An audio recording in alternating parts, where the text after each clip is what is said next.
Dan Saudara, Polda Sumatera Utara terus mendalami keterangan para tersangka guna mengungkap motif dalam kasus pembakaran rumah wartawan di Kabupaten Karo yang menewaskan 4 orang. Hasil pemeriksaan ternyata terungkap jika tersangka yang memerintahkan 2 eksekutor melakukan pembakaran pernah dihukum penjara dalam kasus pembunuhan. Polda Sumatera Utara terus mendalami keterangan para tersangka guna mengungkap motif sebenarnya dalam kasus pembakaran rumah wartawan di Kabupaten Karo yang menewaskan 4 orang. Hal tersebut disampaikan Kapolda Sumatera Utara, Komjen Agung Setia Imam Effendi kemarin.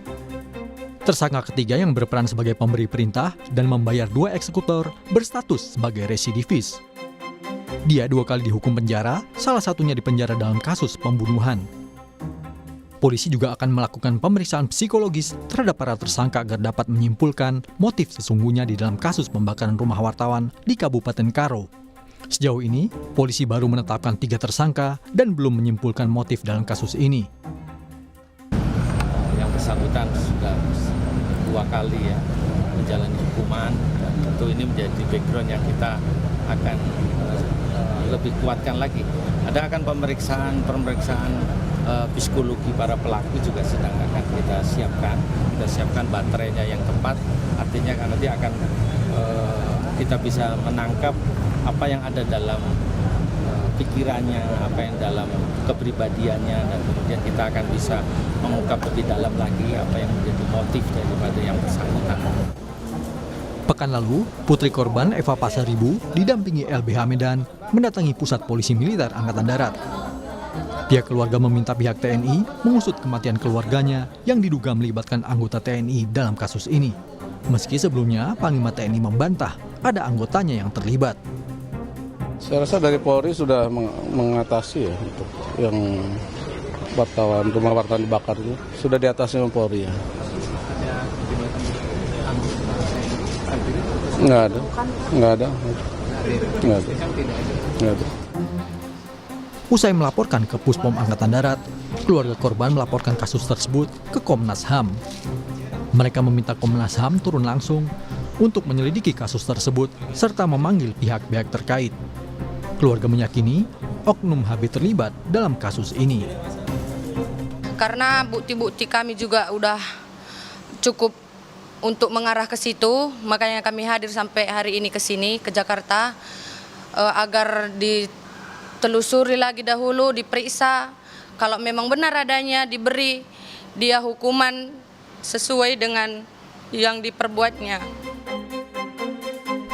Polisi juga menetapkan B alias Bulang sebagai tersangka. B lah yang memberikan perintah pembakaran pada 2 tersangka lainnya.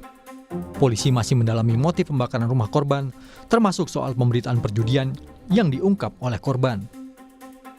Selain terhadap 3 tersangka, polisi juga memeriksa 28 saksi. Saat ini polisi terus mendalami terkait dengan motif apa B menyuruh melakukan pembakaran rumah terhadap korban. Kemudian kita juga masih terus coba mendalami apakah hanya karena pemberitaan itu atau adakah hal-hal yang lainnya. Jadi kita tunggu proses pendalaman yang dilakukan oleh penyidik untuk kita bisa menyimpulkan motif yang terkandung di dalam peristiwa ini. CCTV merekam aksi eksekutor pembakaran rumah wartawan Riko Sempurna Pasaribu di Kabupaten Karo, Sumatera Utara. Awalnya satu pelaku datang dengan sepeda motor, kemudian berjalan ke arah rumah korban sambil membawa sesuatu. Tak lama, rekan pelaku datang menyusul ke lokasi dengan mengendarai sepeda motor.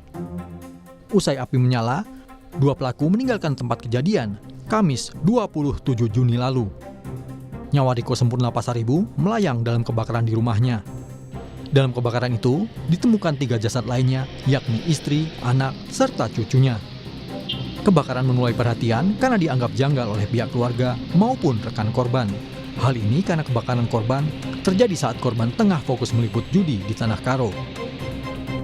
Tim Liputan, Kompas TV, Karo, Sumatera Utara.